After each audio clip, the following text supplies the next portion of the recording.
Amen. Praise the Lord. Purihin po ang Panginoon sa araw na ito. Salamat sa Panginoon dahil naniniwala po ako na inihanda na ng Panginoon ang ating mga puso't isipan para po sa pag-receive ng kanyang banal at makapangyarihang salita. The Bible said na hindi lamang sa tinapay nabubuhay ang tao, kundi sa bawat salita na namumutawi sa bibig ng ating Panginoon. So napaka-importante po ng physical nourishment sa isang tao, pero mas napaka-importante na itong core natin, na itong spiritual nourishment sa atin para nang sa gayon, patuloy po tayong maging matatag, patuloy po tayong ligtas pagdating sa atake ng negativity, ng adversity, at naniniwala po ako na napakalaking bagay po ng ating pong pag-uusapan ngayon. Lalo na po tayo po ngayon ay nasa panibagong, mayroon po tayong brand new series ngayong buwan ng August, at napakaganda po nito. Ito po yung magbibigay sa atin ng katalinuhan, ng kaalaman, lalo na pagdating sa mga ginagawa natin sa ating buhay. So tayo po ngayon ay nasa brand new series natin ngayong month of August entitled Walking with Wisdom. How to foolproof your life. How to foolproof your life. So dito po, tuturuan tayo ng Panginoon na tutulungan tayo paano tayo lalakad ng may katalinuhan sa ating buhay. Talino po na nagmumula sa ating Panginoon at paano tayo. Gusto po natin minsan nagkakaroon tayo ng, for example, gusto natin, yung iba, bulletproof, lalo na may mga threats sa kanilang buhay. Yung iba naman, although wala naman, there's no such thing as earthquake-proof. Pero napaka-importante, bawa soundproof din. Gusto natin halos hindi tayo nadadamage ng isang bagay. Lalo na po pagdating sa foolishness. Dahil malaki po ang nagagawa nitong damage sa buhay ng isang tao, sa kanyang bahay, sa kanyang tahanan, sa kanyang negosyo, sa kanyang future. Mapa-physical or spiritual. So walking with wisdom, how to foolproof your life. So tayo po ngayon ay nasa first installment ng series na ito. So let's get started. Alam niyo po ba that life is determined by the decisions we make? Ulitin ko po, life is determined by the decisions we make. But with so many options available to us, making decisions can sometimes feel intimidating or confusing. Sa napakadami ng mga options natin sa ating buhay, mas lalo tayo nahihirapan ngayong magdesisyon. At minsan ginagamit din ito ng kaaway para nang sa gayon, mas malito tayo. Siyempre, hindi natin, ang daming options na pwede natin i-grab. Kaya lang yung mga bagay na ginagrab mo, minsan yun na magiging dahilan para mag-Uber ka. Para mag-end yung buhay ng isang tao. Kaya ingat sa mga sinusunggaban. Dahil napaka-importante ng mga desisyon na ito. Now, if you have found yourself wondering lately, ano ba yung tamang desisyon na gagawin ko? Nahihirapan ako magdesisyon pagdating dito. You might be in need of this topic. Bakit? Alam niyo po ba na may mga wrong decisions tayo sa buhay na pwede pa nating ayusin? Na pwede pa nating i-repair kung sakaling magkamali tayo. But may mga wrong decisions tayo sa buhay na hindi na pwedeng ayusin. At alam niyo po ba, napakahirap ng yung ripple effect ng mga wrong decisions or foolish decisions natin. Why? Dahil marami po ang pwedeng masira. Pag sinabing ripple effect, maraming pwedeng madamay Maraming pwedeng madamage. Buhay natin, buhay ng ibang tao, tahanan, trabaho mo, future mo. Kaya nga sabi ni Graham Brown, life is about choices. Some we regret, some we're proud of, some will haunt us forever. So the message, we are what we choose to be. So napaka-importante ng desisyon. Decision is your defining moment. Ang magdi-define kung ano ang mangyayari sa future mo ay yung mga desisyon na gagawin mo. Remember, maraming destructive na pagkakamali na preventable. Kaya nga po, napaka-importante nito. It's either you will experience gain or pain. Pagdating sa decision, napakasakit magkamali. Maniwala po kayo. Kaya nga napaka-importante para sa isang doktor na nag-oopera o kaya nagbibigay ng gamot sa isang tao, napaka-importante sa isang mekaniko ang tamang pag-aayos ng sasakyan. Napaka-importante sa isang karpentero, sa isang engineer, na dapat na tamang desisyon yung mga gagawin kasi buhay siya ang nakataya dito. Kaya lang masakit magkamali. Lalo na okay lang naman, natural ang pagkakamali, pero what if? Hindi na repairable ang isang pagkakamali. So paano natin ma-overcome itong mga bagay na ito? How to overcome the pain of foolish decisions? I want you to open your Bible with me in Proverbs chapter 3, verses 5 hanggang 8. Proverbs chapter 3, verses 5 hanggang 8. Verse 5, trust in the Lord with all your heart, and lean not on your own understanding. In all your ways acknowledge Him, and He shall direct your path. Verse 7, do not be wise in your own eyes. Fear the Lord, and depart from evil. Verse 8, it will be health to your flesh, and strength to your bones. So napansin po natin, ang daming pwedeng madamage sa atin, yung daraanan natin, yung katawan natin, yung isipan natin, yung buhay natin. Napaka-painful magkamali o kaya makagawa ng isang foolish decision. Book of Proverbs, Book of Wisdom. It is a battle between wisdom and foolishness. Kaya nga po, napaka-importante nito. Ito naman yung sacred na praktikal na kapamaraanan na libro. So punong-puno, hitik na hitik ng wisdom. Kung meron ka mang sigurong unang mga narinig na mga verses pagdating sa Bible, itong verse na ito na pag-uusapan natin, although 5 and 6 lang. Pero dito 7 and 8 isasama natin ngayon. So join me in our message today entitled, Overcoming the Pain of Foolish Decisions. Overcoming the pain of foolish decisions. Sinabi natin, decision is the defining moment. Ito na ang magde-define ng buhay natin. Langit, lupa, impyerno. It can make or break us. So napaka-importante ng desisyon. How to overcome the pain of foolish decision. Number 1, in verse 5.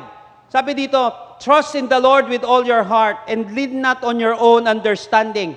How to overcome the pain of foolish decisions? Number 1, trust the Lord. Trust the Lord. The word trust is the Hebrew word batak. It means to trust, be confident, or sure, or make to hope. So pag sinabing trust, itong Hebrew word na ito, in a literal sense, ang ibig sabihin nito, to physically lean upon something for support. Ito yung sasandal ka sa isang bagay. Halimbawa, sumandal ka sa isang upuan, sumandal ka sa isang pader, para masuportahan ka. Halimbawa, napapagod ka, o kaya gusto mong mag-relax, o kaya para hindi ka mabuwal. Ito yung ginagamit doon. But in a figurative sense, na madalas din ginagamit, itong Hebrew word na ito means to rely upon someone or something for help or protection. So madalas ginagamit ito pagdating sa refuge. Ibig sabihin, to hide for refuge. Yung refuge dati, yan yung tinatakbuhan ng mga tao na kung saan nakagawa na hindi sinasadyang kasalanan. Kasi nga, ihahunt sila ng mga tao. Eye for an eye. Pagdating dito, kung ano yung kasalanan na ginawa mo, yun din ang kabayaran. Kaya nga, halimbawa, hindi naman sinasadya, tatakbo ngayon sila dito sa place of refuge hanggang sa malitis sila. Hanggang sa malitis sila at mapatunayan na hindi naman talaga nila sinasadya o hindi naman totoo yung bagay na yon kasi safe sila dito eh. Now, refuge is a place of security. Kaya nga pag sinabing trust, to hide for refuge. Ngayon ang tanong, pag sinabi pala na refuge or place of refuge, ibig sabihin, secured ka doon. So trust in the Lord. The question is, are you secured with God? Kapag yes ang sagot mo, you are wise. But if you don't have a sense of security pagdating kay Lord, that's foolishness. Trust the Lord. Now, how to trust the Lord? First, verse 5a, do it wholeheartedly. Kaya sinabi dito, trust in the Lord. Hindi lang dito natapos with all your heart. Do it wholeheartedly. Makinig maigi dito, kapatid. Napaka-importante nito. Why? Kapag nagtiwala sa Panginoon, Napaka-importante, buong buo. Why? Hindi mo mabibigay ng buo ang best mo kapag hati ang tiwala mo. Ulitin ko, hindi mo mabibigay ng buo ang best mo kapag hati ang tiwala mo. Interestingly, yung mga susunod na verses dito, sa passage natin, Proverbs 3, 5, 6, 7, 8, of course, yung 9, 10, 11, 12. It is about generous giving, verses 9 and 10, and God's discipline. Verses 11 hanggang 12. Kaya sa verses 9 and 10, honor the Lord with your wealth, with the best part of everything you produce. Then He will fill your barns with grain, and your vats will overflow with good wine. Hindi mo mabibigay ng buo ang best mo kapag hati ang tiwala mo. Tandaan, mahirap magbigay ng buo kapag hati ang tiwala mo. Hindi mo siya mabibigay ng buo eh. Bakit? Hati ang tiwala eh. Kaya nga, if you want to overcome the pain of foolish decision, sinasabi sa atin dito, trust the Lord. Do it wholeheartedly. Naranasan mo na ba yon yung ikaw ay nagda-drive, tapos hati yung, saan ba ako dadaan dito, tapos nahuli ka na ng tuluyan? Maraming nahuhuli kasi hati yung kanilang pag-iisip. Hindi mo mabibigay yung best mo eh. Kakaliwa ba ako, kakanan ba ako, didiretso ba ako. Napansin mo kapag lito ka, ang daming disgrasya na pwede mangyari sa isang tao.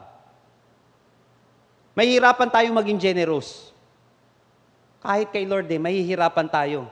Paghati yung tiwala natin. If we don't have a sense of security, na secured yung kaperahan natin, yung investment natin pagdating kay Lord, hati eh. Hindi mo mabibigay ng buo kapag hati ang tiwala mo. Mahirap magbigay kahit kay Lord kapag hati ang tiwala natin. Ngayon, yung investment natin kay Lord, edi kulang-kulang.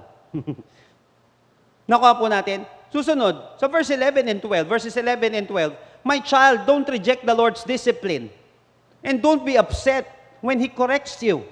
For the Lord corrects those He loves, just as a father corrects a child in whom He delights. So mahirap magbigay ng buo kapag hati ang tiwala mo.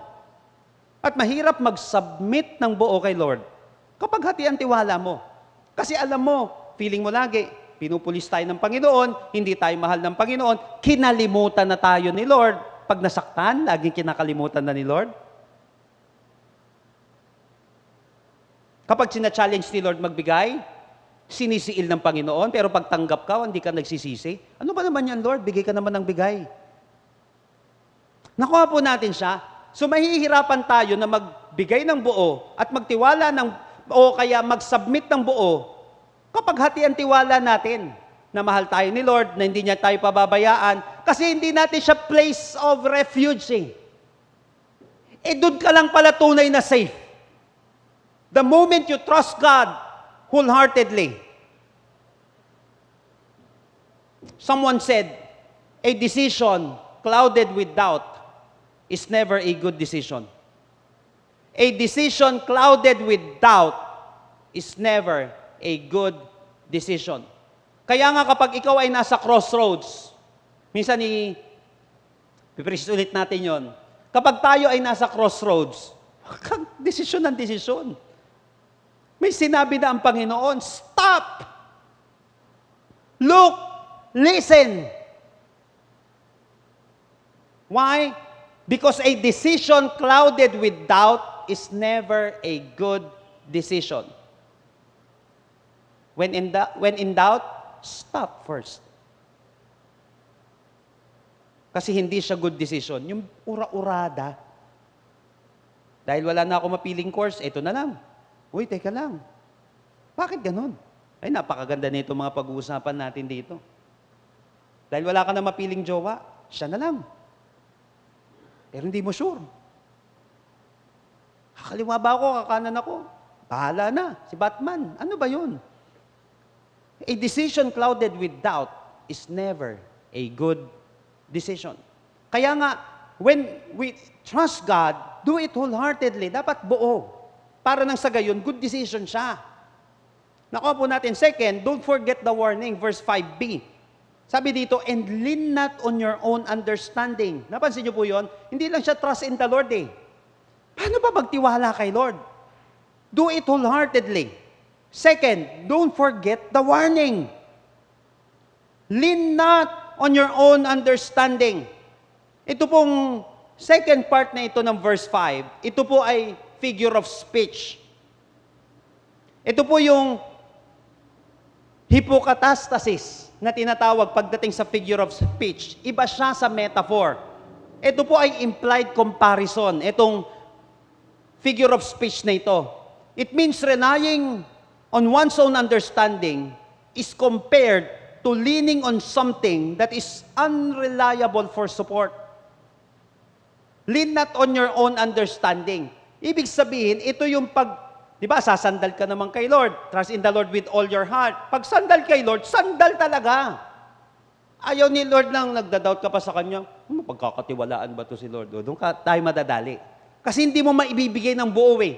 Biruin mo yon, yung napagod ka, ang sakit ng likod mo, masasandalan mo naman si Lord. Dahil kaya lang in doubt ka, nababagsak ka kay Lord, nakasandal ka nga, pero alanganin ka. Tapos after ilang oras, pagod ka pa rin. Bakit ka napagod? Hindi, sa totoo lang, in doubt ako, kaya hindi ako masyadong sumasandal. Napansin mo? Sana maraming mga tao nakapagpahinga ng maayos, pinagpala ng maayos, isandal mo lang kay Lord eh. Kaya lang feeling mo, iguguho ka ng Panginoon eh. Nakuha po natin yun. Kaya sinasabi ni Lord dito, trust in the Lord with all your heart. And lean not on your own understanding. Ito yung warning dito. Lean not on your own understanding. Don't lean on something that is unreliable for support.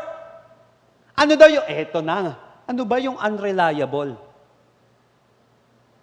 na support?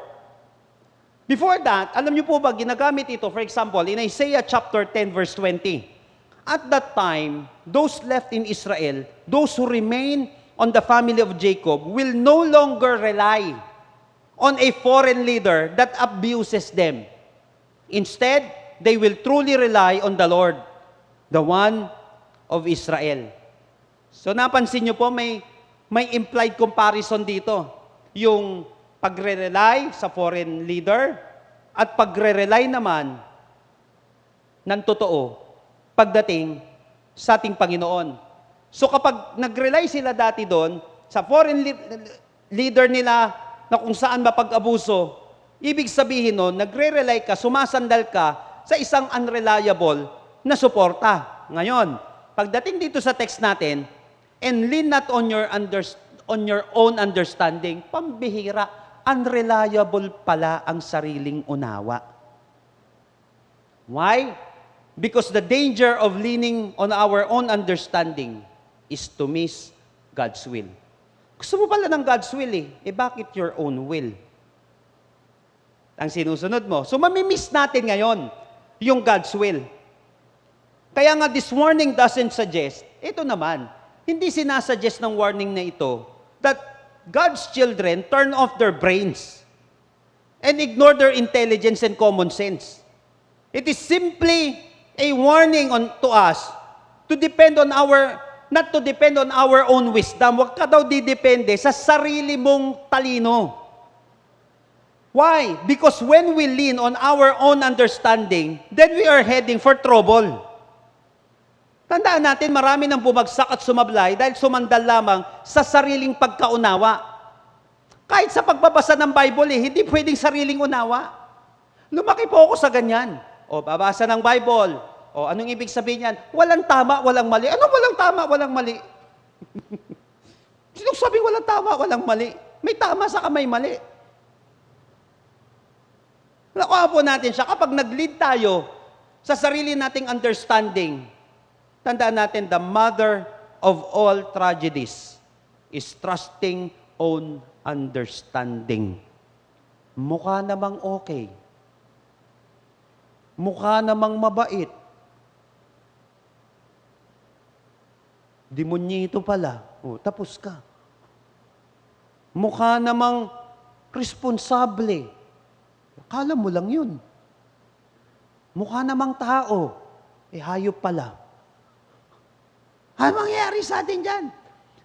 Mukha namang hindi babaha. Ha? Mukha namang walang panganib. Lean not on your own understanding. Ngayon, anong gagawin natin? Sa Diyos daw tayo sumandal. Tama na yung mukha naman. Parang sinabing ganun si Lord. Winawarning nga na tayo ni Lord, huwag sasandal sa sariling kaalaman. Sa Diyos tayo sumandal at huwag kung kani-kanino. Bakit?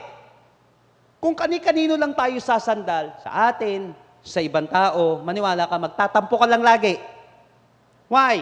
Sumandal ka sa inaasahan mo. Nag-fail. O magtatampo ka ngayon. Hindi ka nabigyan. Hindi ka nasuportahan. Hindi ka na mahal ng tama. Sinandal mo buong pagkatao mo sa Kanya. Sinandal mo yung buong buhay mo sa Kanya. Sumandal ka ngayon ng sumandal. Na feeling mo hindi guguho yung kaperahan, yung buhay. Pag sandal mo, napagod din siya. Ikaw man din, sandalan ng sandalan, di ba mapapagod ka? O sino sa inyo, hindi, sandalan mo lang ako bahala sa'yo. Siyempre, emosyon yung gumagana eh. Paano pag di na gumana emosyon? Nakakapagod din. Maniwala ka, hindi ka mabubuhay ng puro I love you. Kahit 3 milyon, kahit 1 trilyon, kahit 1 sektilyon pa, ibigay sa'yo na I love you, darating at darating ang panahon, mapapagod ka rin.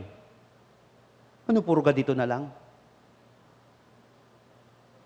Kaya mapapansin mo, maraming mga nagsabi nga sa akin, pagod na ako sa mga ginagawa ko. Sabi sa iyo tama yung sabi ng Bible Lean not on your own understanding.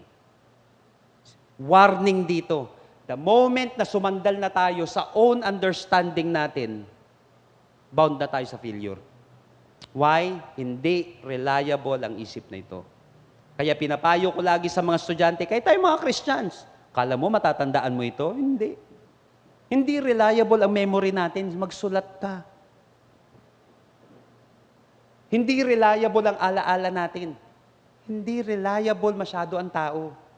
Kaya nga, di ba sinabi natin, defining moment ang desisyon. Defining moment pala ng buhay natin to. Kaya sinabi ni Lord, trust in the Lord with all your heart.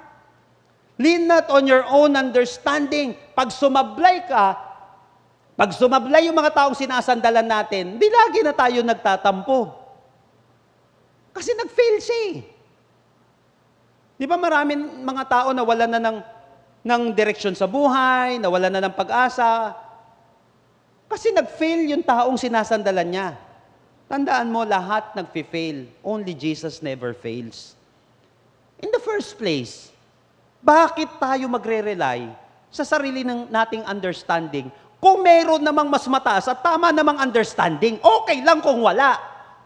Nakuha po natin yun, walang masama doon. Wala ka ng ibang aasahan eh. Di asahan mo sarili mo. Pero kung matalino tayo, meron pala mas magaling. Meron pala maaasahan. Bakit hindi yung resources tayo nang kunin mo? May mas magaling naman pala. Kaya nga matinding kahangalan. Yung meron mas maganda, merong mas the best, merong mas tama, inintindi pa natin yung sarili natin. Binibigyan ka na ng mas magandang solusyon ni Lord eh. Binibigyan ka na ng mas magandang opsyon ng ating Panginoon siya. Bakit hindi yun yung igagrab natin? Someone said that trusting God does not mean believing He will do what you want. Ulitin ko to Trusting God does not mean believing He will do what you want.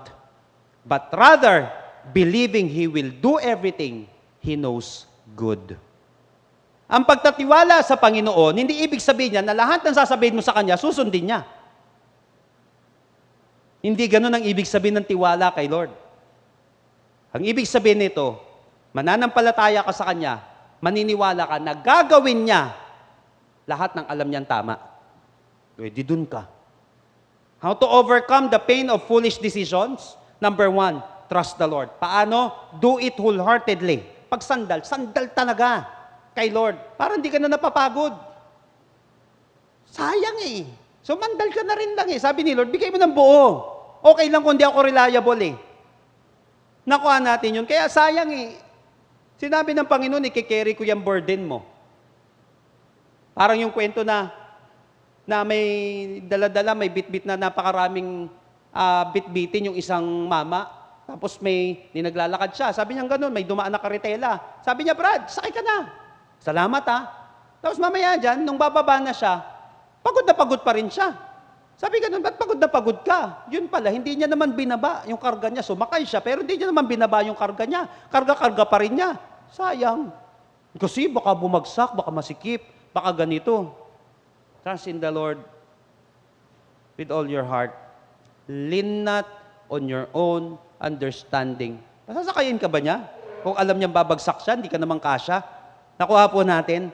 Trust the Lord, do it wholeheartedly, and don't forget the warning. Lean not on your own understanding. Lean not on your own understanding. Pangalawa, in verse 6. In all your ways acknowledge Him, and He shall direct your path. He shall direct your path. How to overcome the pain of foolish decisions? Number 2, acknowledge the Lord. Ganda nito. Tignan mo maigi.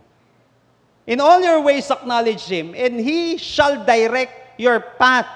Alam niyo po ba, acknowledge means to show that someone or one has noticed or recognized someone by making a gesture or greeting. Yun ang ibig sabihin na na-acknowledge niya, na-notice or na-recognize niya yung isang tao, yung presence ng isang tao sa pamamagitan ng isang gesture o greeting. Ito maganda. Ano ba ang gesture na na-acknowledge natin si Lord sa buhay natin? Kasi sinabi dito in all your ways, acknowledge Him, and He shall direct your path. In verse 6a, first, remember Him directly. Remember Him directly. In all your ways, acknowledge Him. Directly means at once, immediately, right away, without hesitation. Pag sinabing directly, hindi ka na nag-aalinlangan na siya ang lalapitan mo. O i-acknowledge, para ganito, magdidesisyon ka, magpipray ba ako? Hindi. Hindi yun ang ibig sabihin nun. Kailangan, in all your ways, acknowledge Him, remember Him directly. Pag magdidesisyon, kapag may gagawin sa buhay, huwag ka nagdadalawang isip, lapit agad muna kay Lord. Isang malaking pagkakamali, saka ka nalalapit kay Lord, kapag nagkamali ka na. Pwede ba, bago hindi ka pa nagkakamali, lumapit ka na kay Lord? Maraming mga tao, ang hilig sa cure at hindi sa prevention. Lapit sa doktor kapag grabe na. Pwede ba hindi pa grabe, lumapit ka na? Nakafa natin siya. Parang sa counseling, ang daming hihingi ng payo kapag damage na yung buhay. Pwede ba nung tumitibok pa lang yung puso mo at in love ka, lumalapit ka na, humingi ka na ng payo? Bakit gusto lagi ng mga tao nagre-repair lagi? Nakuha po natin, pwede naman to. In all your ways, acknowledge Him. Remember Him directly. Kaya sinabi sa Good News Translation, remember the Lord in everything you do. Sinabi dito, in everything you do. Lahat ng decision mo, kapag in love ka, pag galit ka, kung ano man ang gagawin mo, bago mo gawin yan, alalahanin mo muna si Lord. Ibig sabihin nun, na-acknowledge mo siya. Pag galit ka, pag in love ka, kapag gagawa ka ng desisyon, remember the Lord in everything you do. Tandaan, hindi maliligaw ang taong nakakaalala kay Lord. Hindi maliligaw yung buhay niya. Hindi ka maliligaw financially. Hindi ka maliligaw emotionally. Hindi ka maliligaw spiritually. Naalala mo ba si Lord?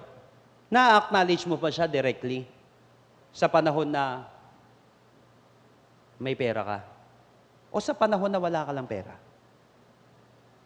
Na-acknowledge mo ba si Lord emotionally?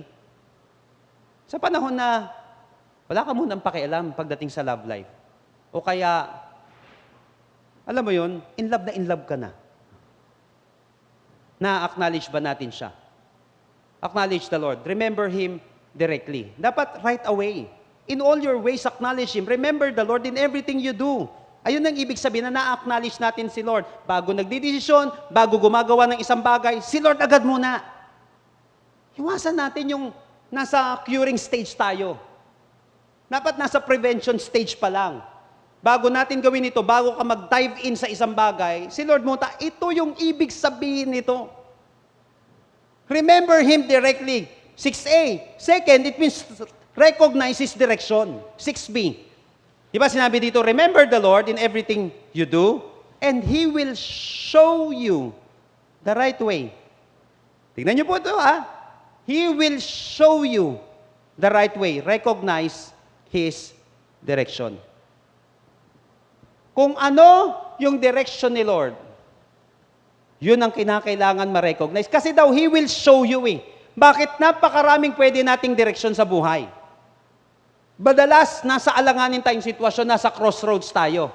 At hindi lahat ng direksyon kay Lord.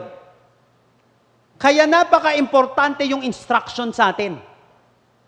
Napaka-importante. Alalahanin natin lagi yung instruction ni Lord. Why? Crucial ang instruction sa magiging resulta ng action mo. Crucial. Kaya maraming bumagsak, hindi sumunod sa instruction. Nagkamali pagdating sa instruction. Sa pag-inom ng gamot, pagdating sa examination, kaya bumabagsak. Kaya lalong hindi nakakabuti sa kanya yung ininom niya. Uminom naman ako ng gamot, kaya lang hindi naman yan yung instruction. Bakit mo ininom yung bote? Hindi naman yan yung pinapakain sa'yo, pinapainom sa'yo. Bakit yung takip ang kinain mo? Nakuha po natin siya. Napaka-crucial ng instruction sa magiging resulta ng action natin. Remember Him directly. Huwag ka na mag-doubt. And recognize His direction. He will show you the right way. Ang tutumbukin mo ngayon, yung direksyon ng ating Panginoon. Someone said, life is a chess match. Every decision that you make has a consequence to it. Life is a chess match. Every decision you make has a consequence to it. Bawat desisyon, it's either makaabante ka, pa-capture mong kalaban, or it's either ikaw ang makapture, o ma-checkmate ka. Life is a chess match. Every decision that you make has a consequence to it. Yung iba dyan, hindi ka na pagbibigyan. Touch, move.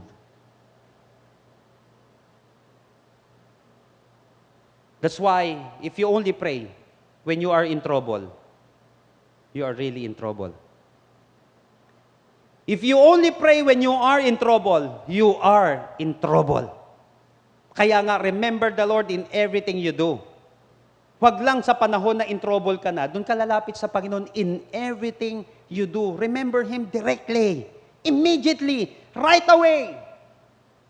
Kaya nga may mga kinukoach ako, may biglang malakihang pera na darating sa kanila. Dito ko muna siguro ilalagay, teka lang, hard-earned money yan, o baka last money mo na yan. Kailangan matalino. Hindi porkit nagkapera ka, gagastusin mo agad dahil hindi mo alam kung anong gagawin mo. That's foolishness. Ito ang tama pag hindi mo alam ang gagawin mo, nang hindi mawawala yung perang yan na pinaghirapan. Napansin natin, ngayon, alam mo pala na matalino ang Diyos. Remember Him directly agad. Huwag kung kani-kanino muna. Huwag sa sariling unawa. And then recognize His direction. He will show you the right way. Walang sinasabing, pag walang green na sign, walang go na instruction ng Panginoon, ibig sabihin, hindi pa yon. Saan ba? Ano ba ang direksyon ng ating Panginoon? Every decision that you make has a consequence on it. So wag lang kapag nahihirapan tayo, inaalala ang Panginoon. Sa panahon din na masaya ka. O di ba, makailang beses ko nang sinabi na maraming kingdom ang bumagsak, hindi nung panahon na nahihirapan sila. Maraming kingdom ang bumagsak nung panahon na masayang-masaya sila at nagdiriwang sila. Doon pumasok yung kalaban. So napaka-importante. Nasa peak ka ng emotion mo, sobrang lungkot, sobrang saya, di ba ang role? Huwag ka magdidesisyon muna. Pag nasa peak ng emotion, kasi when you are too emotional, you will become irrational. Ang gagawin agad, remember Him directly and recognize His direction. Tandaan natin, ang pag-alaala sa ating Panginoon, ang pag-recognize sa Kanya, ang pag-acknowledge sa Kanya, ang magtutuwid sa landas ng ating buhay. Why? Napakarami na pong buhay ang naligaw ng landas dahil nakalimutan si Lord eh. Kaya nga paalala sa atin dito, sabi sa NIV, in all your ways acknowledge Him, and He will make your path straight. Napansin niyo po yun? He will make your path straight. So si Lord lang pala ang tutuwid sa landas nating daraanan. Kung ayaw mong maligaw sa buhay, in all your ways, acknowledge Him. And He will make your path straight. Remember, tuwid ang landas ng isang taong hindi nakakalimutan ng Diyos sa lahat ng kanyang ginagawa. Tiyak yun. Tuwid ang kanyang landas. Sabi ni Tony Robbins, it is in your moments of decisions that your destiny is shaped. It is in your moments of decision that your destiny is shaped. Nasa moment ng decision natin, kung ano yung mag-shape ng destiny natin. Anong shape ang gusto mo sa destiny mo? Patatsulok, pabilog, o ano man, maganda, pangit, it is in your moment of decision that your destiny is shaped. How to overcome the pain of foolish decisions? Napaka-painful eh. Di ba? Number 1, acknowledge the Lord. Number 2, acknowledge the Lord. Remember Him directly and recognize His direction. Huwag ka na mag-aatubili. Si Lord agad ang unang takbo. Sa Kanya agad tatakbo. Sa Kanya agad magtatanong. Sa Kanya agad magpapasalamat. Siya agad ang unang i-acknowledge. Acknowledge Him. Ang mahirap kasi, parang ganito di ba? Acknowledge Him. May mga nabalitaan ba kayo ngayon? Di ba in-invite sa isang gala night, in-invite sa isang party, tapos hindi in-acknowledge yung in-invite. Hello, nandito ako. Andun naman si Lord. Nung kinilig, di na nakinig. Di na na-acknowledge si Lord. Nandun naman si Lord eh. Di ba parang ang sakit-sakit doon? Yun nandun siya, di man lang na-acknowledge yung nagdidesisyon. Nung walang pera, na-acknowledge si Lord. Doon sa damakmak yung pera, nakalimutan si Lord. Nung nasasaktan, sige, luhod sa Panginoon. Nung in love, wala na si Lord sa relationship. Anyari? Acknowledge the Lord. Eh, nandoon naman si Lord. So remember Him directly. Sa Kanya agad ang unang tingin. Sa Kanya agad ang unang lapit. Remember Him directly and recognize His direction. He will show you the right way. Last but not the least, how to overcome the pain of foolish decisions, verses 7 and 8. Do not be wise. Ito, ang ganda nito. Tingnan niyo po. Do not be wise in your own eyes. Fear the Lord and depart from evil. It will be health to your flesh and strength to your bones. How to overcome the pain of foolish decisions? Number 3, fear the Lord. Fear the Lord. Why? Bakit napaka-importante pagdating sa pagdidesisyon, pagdating sa direksyon ng buhay natin, ang takot sa Diyos? First, verse 7, it affects your holiness. Kaya sinabi sa verse 7, do not be wise in your own eyes. Fear the Lord and depart from evil. Yung sinabi natin dito na holiness, sanctification, kasi pag sinabi, may iba't ibang uri ng sanctification or holiness. Yung sinasabi dito natin ay progressive or practical sanctification. Kasi may tinatawag na instantaneous sanctification. The moment na nanampalataya tayo sa Panginoon, you put your faith in God, instantly, holy ka. Because without holiness, no one will see God. No one will experience the Lord. So kinakailangan malagyan tayo ng holiness ng Panginoon. Hindi titingin sa atin ng Panginoon na kung saan unholy tayo. Pero kailangan nandun sa atin ng Panginoong Kristo. Napansin po natin, yun yung instantaneous sanctification. Kaya sa lahat ng Christians, kaya natin dumirekta sa napakabanal na Diyos. Kanino? Dahil kanino? Dahil sa Panginoong Kristo. Pero hindi ito yung sinasabi dito. Ang sinasabi natin, yung progressive sanctification. Kasi may pangatlong uri ng sanctification. Yan yung final. Yan yung absolute. Pag nasa langit na tayo, wala na tayong battle. Pero dito tayo sa lupa, dapat nagpa-progress tayo. Ito yung practical holiness. Kaya nga, do not be wise in your own eyes. Fear the Lord and depart from evil. So, ibig sabihin, practical. ng mga desisyon na gagawin natin na lumayo sa hindi magaganda. 1 Peter chapter 1, verses 15 hanggang 16. But just as He who called you is holy, so be holy in all you do. For it is written, be holy, because I am holy. Again, bakit napaka-importante ng fear of the Lord? Because it affects your holiness. Fear the Lord affects your holiness. Yung takot natin sa Diyos, yan ang magdidetermine sa magpapadumi sa atin lalo o mag-aayos sa atin. Ano bang ibig sabihin ng fear God? Ng fear the Lord? Ano bang ibig sabihin ng fear of the Lord? Okay? Dati naging, alam niyo po, dati naging napaka-hirap na tanong sa akin yan. Ano ba talaga ibig sabihin ng takot sa Diyos? Na tuwing magpipray ka, parang, naku, ganun ba talaga ang ibig sabihin ng takot sa Diyos? Naku, may multo. Naku, may ganito. Hindi po. Proverbs chapter 8, verses 13b. Proverbs chapter 8, verses 13b. To fear the Lord is to hate evil. To fear the Lord is to hate evil. Ang tunay pala na meaning ng fear of the Lord ay pagkamuhi sa masama. It's not about perfection. Ang ibig sabihin nito, to hate evil. Dalawang bagay. Halimbawa, nakita natin na evil siya. Namumuhi ka na doon, yak. Pangalawa, if ever tinamaan ka ng evil na ito, dalawang uri ng tao, i-enjoy o isusuka niya yung pagkakamaling ginawa niya. That's repentance. That's fear of the Lord. Kaya ka nagre-repent. Kasi may takot ka sa Diyos eh. Kaya mo iniiwasan ng isang bagay, una in the first place, kasi may takot ka sa Diyos. If ever na nagkamali ang isang tao, hindi siya magsiswimming sa pagkakamaling yon. Kasi hindi siya parte ng buhay niya. Dahil mananampalataya siya. Hate niya yung bagay na yun na tumama sa kanya. Kaya ang ibig sabihin nito, pagkamuhi, pagkasuka, nasusuka tayo, o kaya namumuhi tayo sa hindi tama.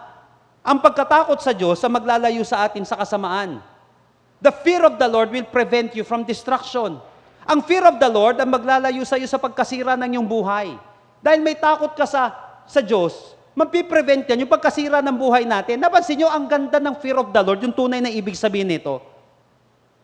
Yan ang magpe-prevent sa atin sa pagkasira ng pangarap natin. Kaya maraming mga ministries ang nasira. Bakit? May mga tao, may mga lingkod ng Panginoon na wala na yung takot sa Diyos eh. Bakit gagawa ka ng mga kabalbalan? Yung nakaraan lang, ang dami kong nabalitaan. Ang daming mga gumawa ng mga karumal-dumal na mga bagay. Magagawa niya ba to? May mga nagtanong sa akin, magagawa ba ng isang tao yan? Oo. Pag walang fear of the Lord, wala kang sisinuhin. Napansin natin? Kahit tayo, once na nawala ang fear of the Lord, ang dami natin pwedeng gawin na hindi maganda. Kaya lang, maniwala ka, fear of the Lord ang magsasalba sa pagkasira ng pamilya mo. Kapag nawala na yung fear of the Lord niyan, maniwala ka, anything can happen. Diyan na mawawasak ang pamilya mo. Lahat po tayo ay may kanya-kanyang mga battles sa buhay. May mga tukso na dumadating sa ating buhay, kahit na sino, kahit ako po. Hindi porket lingkod ng Panginoon, ginagamit maitili ng Panginoon, hindi na matutukso. Si Jesus Christ nga, tinukso eh. Kaya lang, every time na dumadating sa akin noon, iniisip ko, una, hindi ko mapapangiti si Lord sa desisyon na to. Pangalawa, ano magiging damage nito sa family ko? Pangatlo, ano magiging damage nito sa ministry? Sabihin mo na, hindi naman sila nakatingin sila kay Lord, pero nakatingin din sila sa leader eh. May hindi gagawa ng ginawa ko pag nagkamali ako, pero may mga tao susunod sa mga pagkakamali ko. Kaya kapag walang takot sa Diyos, puro pansarili lang ang iniisip nun. Wawasakin mo pamilya mo dyan. Wawasakin mo ang relationship mo dyan. Wawasakin yan yung future natin. Kaya napaka-importante ng fear of the Lord. Every time na nawawala na yung fear of the Lord, isipin na lang natin, ako susunod na nito pagkawasak na. Why? It affects your holiness. It affects your holiness. Kaya nga ang pagkatakot sa Diyos ang maglalayo sa atin sa pagkawasak. Kaya nga sinabi sa Good News Translation, never let yourself think that you are wiser than you are. Huwag mo laging iisipin na alam mo lagi ginagawa mo. Totally. Na hindi ko na kinakailangan ng Diyos. Yung ibig sabihin nun, gusto ni Lord nag-iisip tayo. Parte nga ng pag-iisip natin, i-acknowledge natin yung pinakamatinding resources na meron tayo. Walang iba kundi si Lord. Okay lang kung ikaw na pinakamatalino. Kalimutan mo na lahat. Tama yun, yung isip mo paganahin mo. Puro ikaw na lang, huwag ka na magtanong. Pero kung may mas matalino sa'yo, mas malakas sa'yo, pambihira naman yan. Matinding tool mo yun. Kaya nga, never let yourself think that you are wiser than you are. Because it affects your holiness.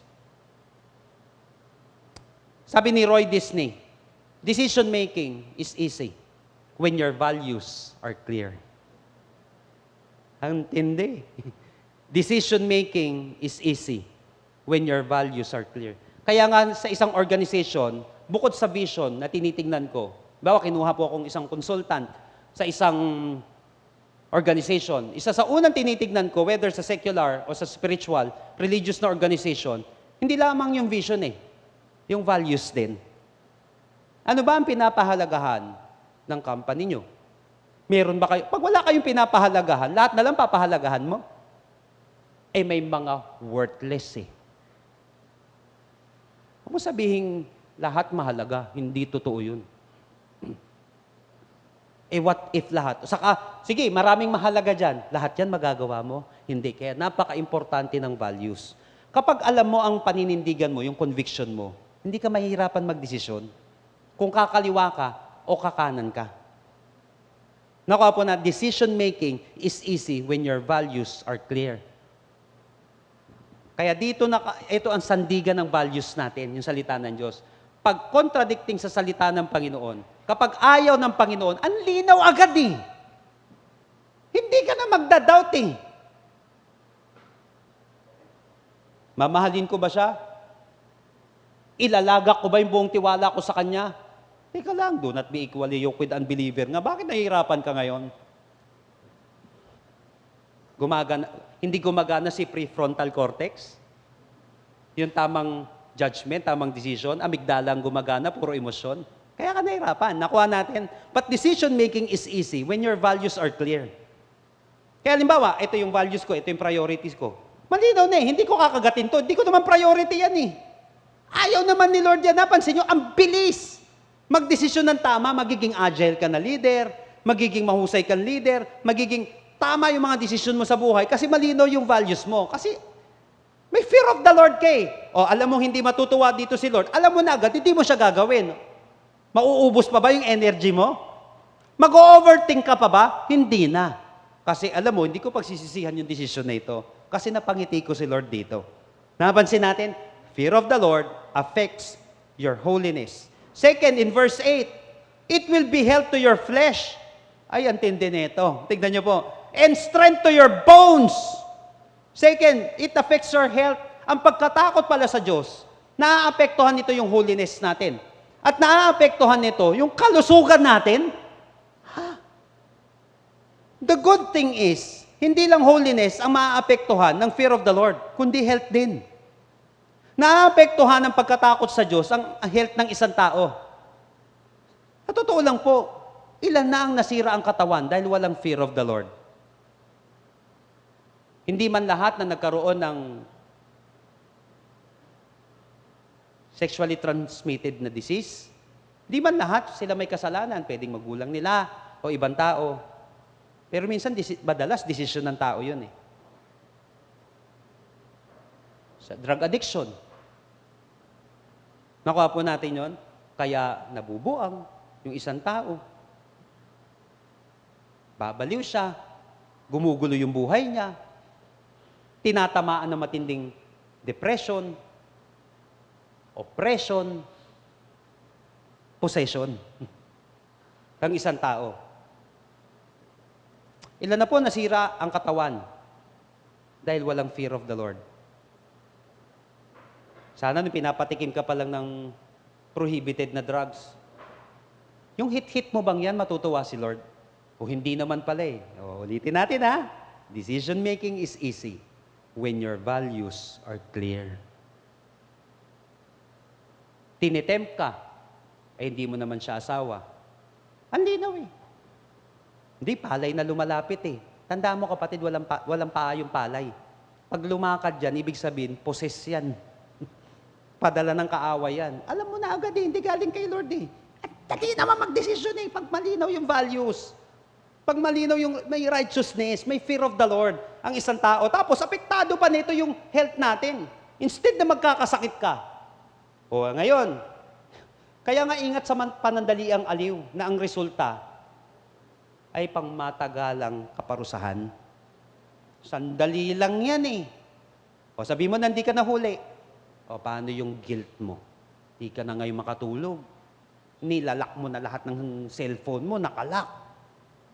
Sabi ko nga sa mga pastors, sa mga leaders na kausap ko, yan bang cellphone ninyo, pag hinalukay ba ng anak nyo yan, saka ng asawa ninyo, hindi kayo matatakot? O baka kung anong bumalaga dyan. Practice holiness.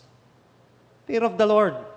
O tingin mo, hindi mamakita ng mga anak mo yan, ng mga disciple mo yan, ng mga member mo, tingin mo, hindi alam ni Lord yung laman ng cellphone mong yan. Where's the fear of the Lord? O, ngayon, di ka maaapektuhan yan. Bukas makalawa, yung nababalitaan mong rapist, ikaw na rin yun. Kapag hindi natin binantayan ang takot sa Diyos. Pag hindi tayo nag-practice nito, tapos mamaya, hindi ka na makatulog. Hindi ka na makakain. Nagtatago ka na lagi, baka ka mahuli. It affects your health.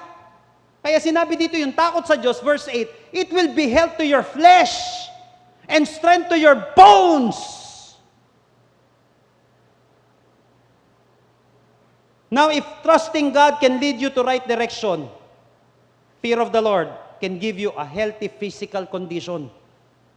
Kaya sinabi sa Good News Translation, tignan niyo po, if you do, it will be like good medicine, healing your wounds and easing your pains. Biruin mo, fear of the Lord.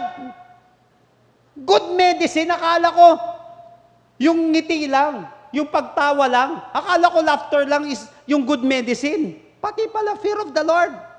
If you do, it will be like good medicine, healing your wounds and easing your pains. Dami ko nakausap. Sabi ko, ilang taon mo na nararamdaman yan? Ang hirap ng daming tinatago. Sabi niyang ganun, ako kapayapaan, sira yung relationship ko, di ako makapagtrabaho ng maayos, apektado yung health eh. Tapos nung tinamaan ng sakit, sana hindi ko ginawa to. Oh. Tingin mo ba, pag tinutokso ka, magpapacheck up ka pa? Hindi na, sunggab ng sunggab. Yung sinunggaban mo. Demon possessed. O, nahawa ka ngayon. It affects your health. Bago magdesisyon, pinag-iisipan maigi. Kaya napaka-importante yung fear of the Lord. Napaka-importante.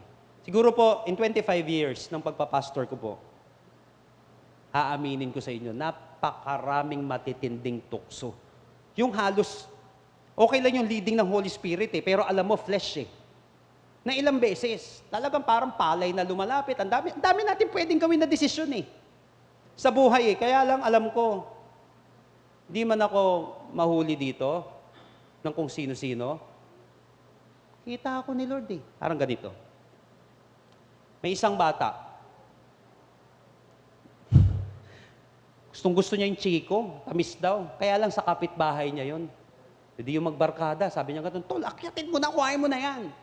Ginagawa din namin dati yung sa kapitbahay namin eh. Tapos mamaya dyan, sumampa na dito sa balikat niya. Kuhain mo na. Walang nakakakita. O tignan mo sa kaliwa. Walang tao, walang tao. Sa kanan, walang tao. Sa likod, walang tao. Kaya lang sabi ng bata na kukuha, sa taas. Hindi natutulog si Lord, kita tayo ng Panginoon. Kuha mo yon. Mamaya, ako grabe. Naalala ko sa amin sa Don Antonio, may bata doon. Nakulong yung may-ari ng bahay. Umakyat sa bakod, kinuha yung prutas niya, binaril ba naman? Na may-ari ng bahay. Tanda ko yun, Vicente Cruz. Don Vicente. Binaril. Ito naman, para prutas lang. Kaya lang, sana hindi mo na rin inakyat. Di naman kasi sa'yo eh. Napansin mo? If you do, it will be like good medicine, healing your wounds and easing your pains. Makinig ka maigi dito, kapatid. Huwag kang matakot na matakot sa Diyos. Ulitin ko ha, huwag kang matakot na matakot sa Diyos. Matakot ka kung wala ka ng takot sa Diyos. Yun ang pinaka nakakatakot sa lahat. Yung mawalan na ako ng takot sa Diyos dahil lahat ng karumal-dumal pwede mo nang gawin. Once wala ng fear of the Lord. Someone said, the quality of your life is built on the quality of your decisions.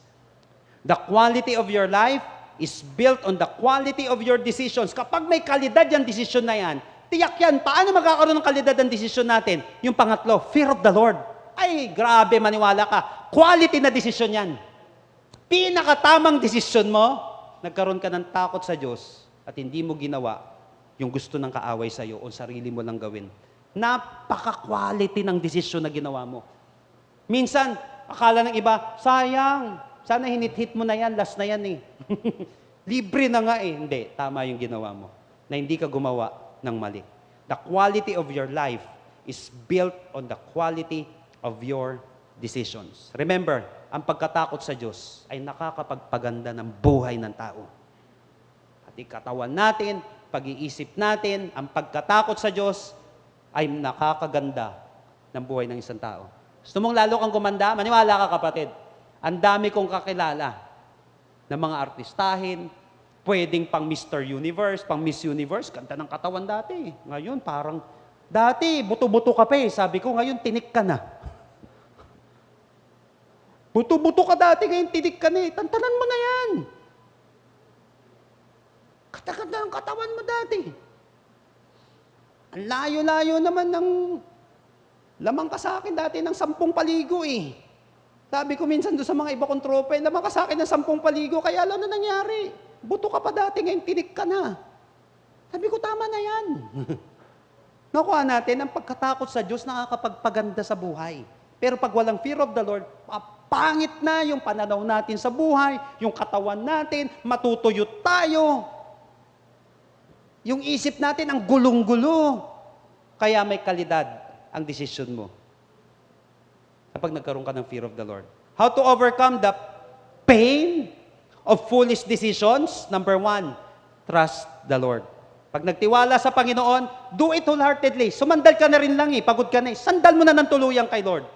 At sinabi natin, don't forget the warning. Huwag mo kalilimutan yung warning. Don't lean on your own understanding. Kung nandyan naman si Lord, di kay Lord ka umasa. Second, acknowledge the Lord. Remember Him directly. Huwag agad magdadaw. Immediately. Si Lord agad ang aalalahanin natin. Remember Him directly. And second, recognize His direction. He will show you the right way. Kung si Lord pala may right way, di may wrong way. Di ba? O wrong way pala ito, di dun sa right way, ipapakita daw ng Panginoon yung right way. Ngayon, pwede naman kasi may right way na, di ba? Kaya lang parang tinitempt ka dito. Dito papasok yung pangatlo, yung fear of the Lord. Dahil wrong way siya, kahit na mukhang masarap, kahit na mukha naman tama, dahil may fear of the Lord ka, mapupunta ka ngayon dito kahit na anong gawin sa'yo. It affects your holiness and it affects your health. As we end this, sino po sa atin ngayon feeling mo o malinaw sa'yo na tila baga parang naliligaw ka na? Paano ba malalaman kapag naliligaw ka na? Ito nangyari sa akin. Minsan may kwento ako, dumadaan kami, pauwi yata kami, galing ng Ilocos Norte. So, yung father ko po kasi sa Ilocos Sur. Yung mga kabundukan doon, halos naakyat ko na po yun. Alam ko kung paano maligaw sa bundok. Malalaman mo naliligaw ka na, yung lakad ka ng lakad, wala kang pinatutunguhan. Okay pala yun sa una, exercise. Nakakapagod palang umakyat ng bundok, yung hindi ka na makahinga. Akala ko akyat ka lang ng akyat ng ganon. Sabi ko, pambihira, 2 oras na ako naglalakad dito, di ko na alam. Kung saan na ako nakakaligaw pala sa gubat, pambihira. Malalaman mo naliligaw ka na, pagod ka, na hindi mo alam kung saan ka pumupunta.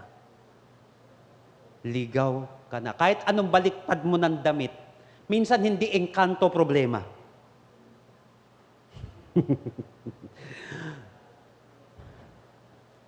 Minsan tamang desisyon ng problema. Di mo na kailangan baliktarin ang damit mo. Baka baliktarin mo, kapatid, yung pangit na isip mo. Yun ang kailangan. Lagay mo agad yung tama. Alam mo, sabi ko, may training naman ako. Ba't hindi ito i-apply ko? Bakit ako lakad ng lakad? Pambira, kahit paano naman. Nag-4 na taon naman tayong Boy Scout. Ang dali-dali nang gagawin mo eh. Di ba marami ka pamaraanan kapag naliligaw ka na? Tatandaan mo yung hiling dinaanan mo. O ganito, basta may mga napaka-importante, may mga markings kang titignan, tapos may mga ingay kang dapat na gawin para marinig ka ng mga kasama mo. Minsan basic kaya lang nakakalimutan na natin. Andiyan naman si Lord. Nakuha po natin yon. Ngayon, paano malalaman? Kapag pagod ka na, nawala kang direksyon. Pag nawawala ka na, nawawalan ka ng direksyon, nawawalan ka ng tinatahak na malinaw sa buhay, walang malinaw na tinatahak ang karir, walang malinaw na tinatahak ang ministry, walang malinaw na tinatahak ang pamilya, ang buhay natin, baka naliligaw ka na. O kinakailangan ma-straight yung path mo.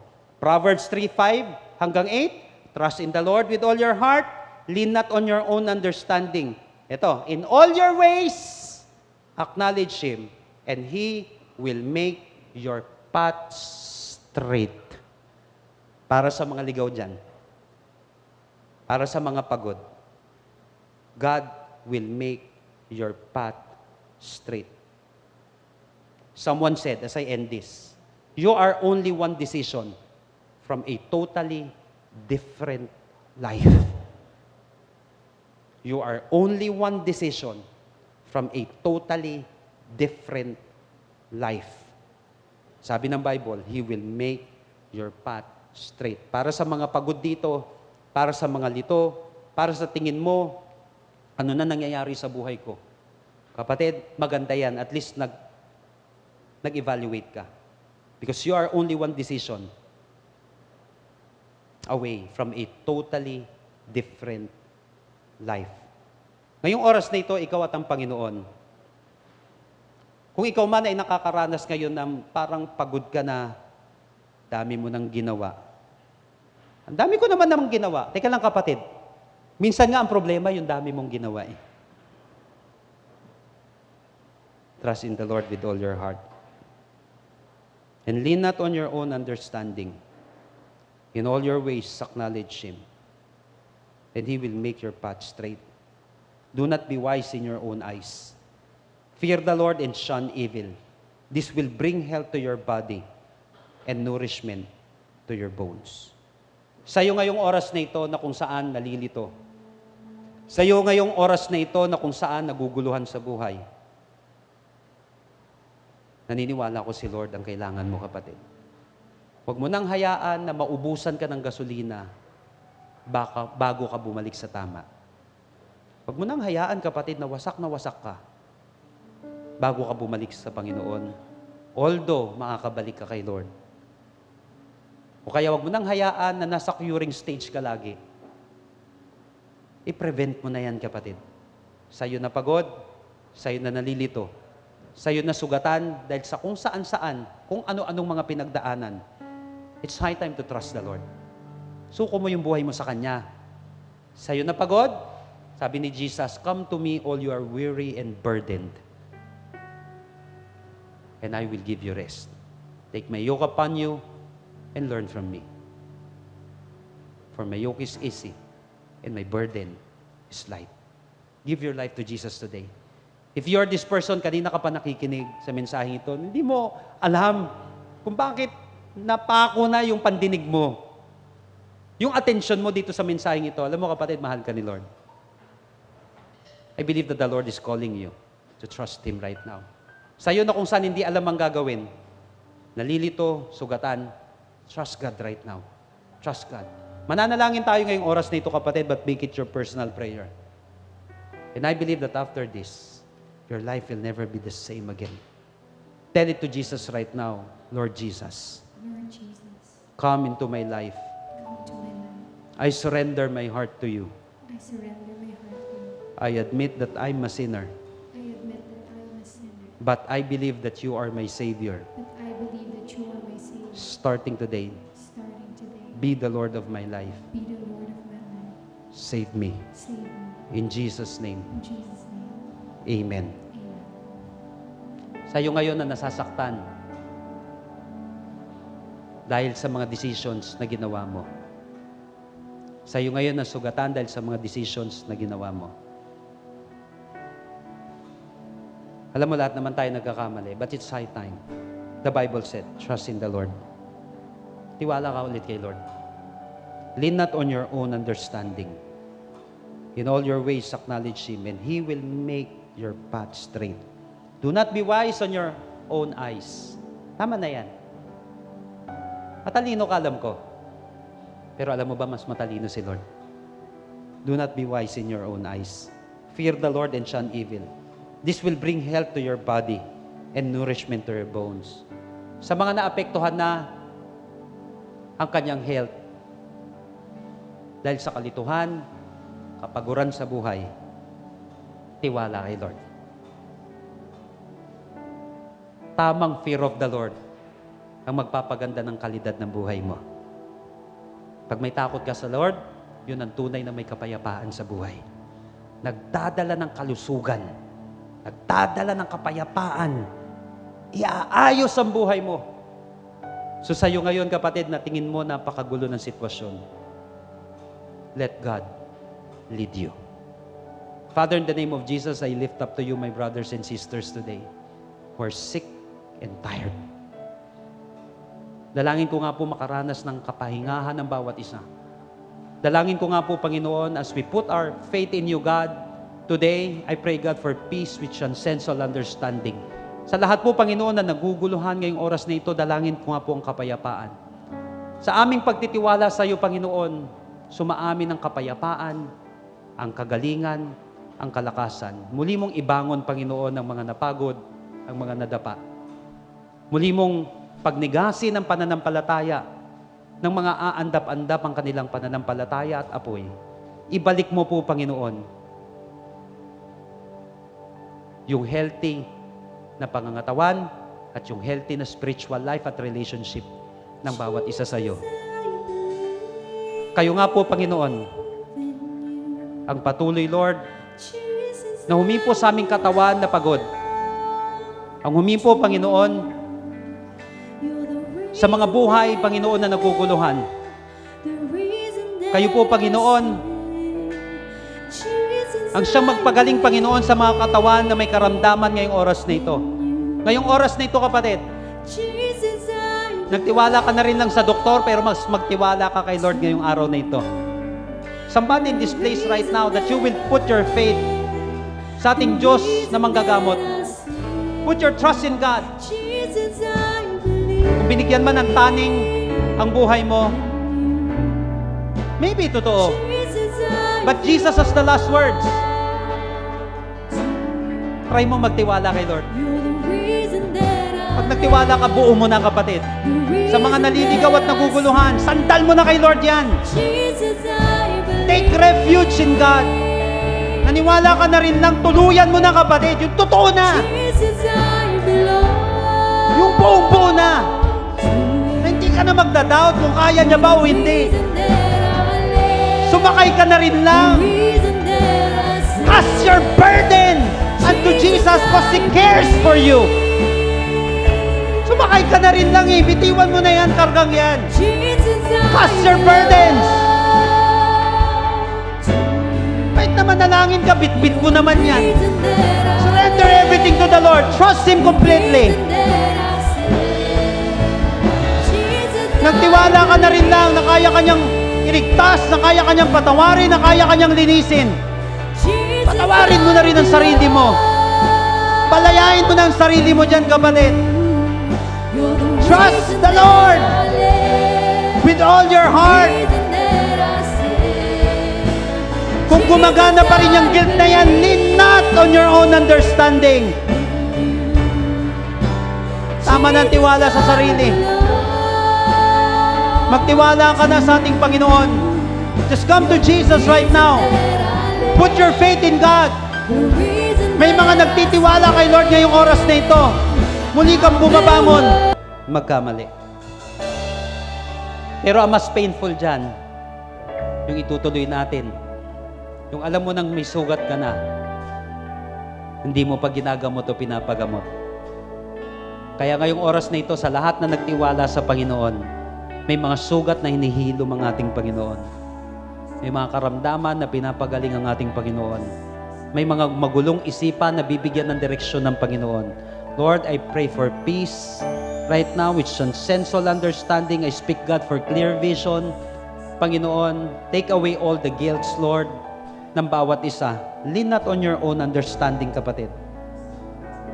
If God sets you free, you are free indeed. Sinabi ng Panginoon. May pinalaya ang Panginoon ngayong araw na ito.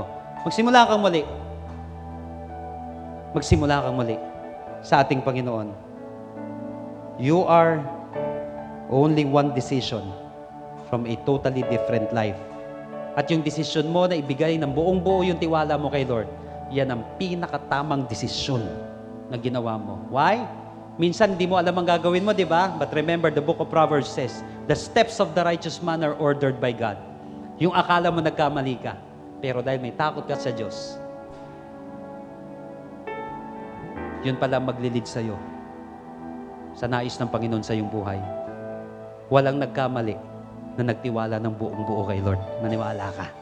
Salamat po, Panginoon, sa kapayapaan, salamat sa kagalingan, salamat sa kalakasan na ipinagkaloob niyo po sa bawat isa sa amin. Ngayong araw na ito, kapatid, selyuhan natin lahat na napakinggan mo, huwag mong hahayaan na mananakaw ito ng kaaway, patuloy na magtitiwala sa ating Panginoon. Huwag mong hahayaan, kapatid, na hanggang dito lang ngayong oras na ito. Hayaan mong ito ang mag-lead sa'yo. Lahat na napakinggan natin. And I believe, kapatid, sasamahan ka ng Panginoon because you are an asset and not a liability. You are blessed and not cursed. Not because of your own righteousness, but because of the righteousness of God who is in you right now.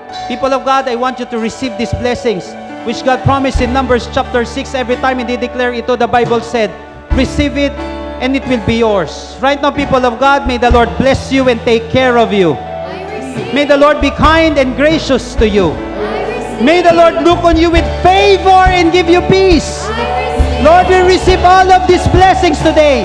In Jesus' name. And everybody shout aloud, Amen and Amen. God bless you all. See you next week. Jesus loves you so much.